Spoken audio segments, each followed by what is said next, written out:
د حزب اسلامي مشر او د تیرو ولسمشریزو ټاکنو نوماند ګلبدین حکمتیار له افغانیت څخه انکار وکړ.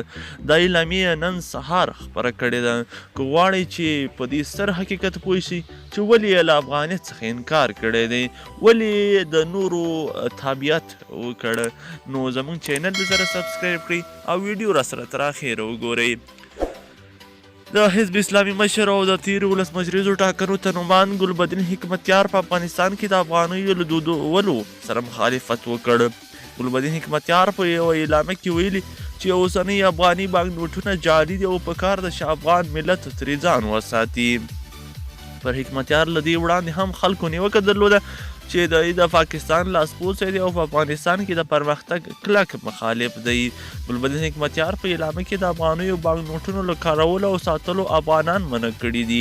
هغه په اعلامیه کې افغان ولس ته ویلي چې په راکړه ورکړه کې د سعودي ریال، پاکستاني کلدارو، ایراني تومن او دغه راز له ډالرو ګټه پورته کړي. ګلبدین حکمتیار له لوري په خپره شوي اعلامیه کې چې په 3 ژبو خپره شوي چې 3 ماده کې ویل شوي وي افغاني ټول بانک نوټونه جعلي او بې اساسه دي.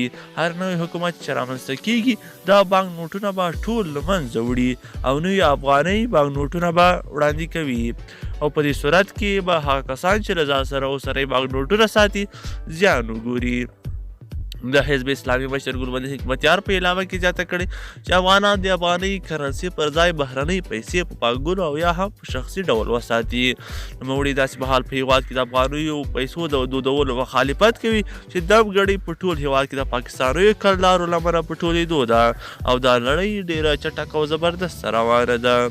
نو دوستانو که چیرې معلومات خوښ شوي وي او غواړئ چې له نورو تازه او پر وخت خبرونو څخه ځان آګاه او خبر کړئ، نو زموږ چینل سره سبسکرایب کړئ.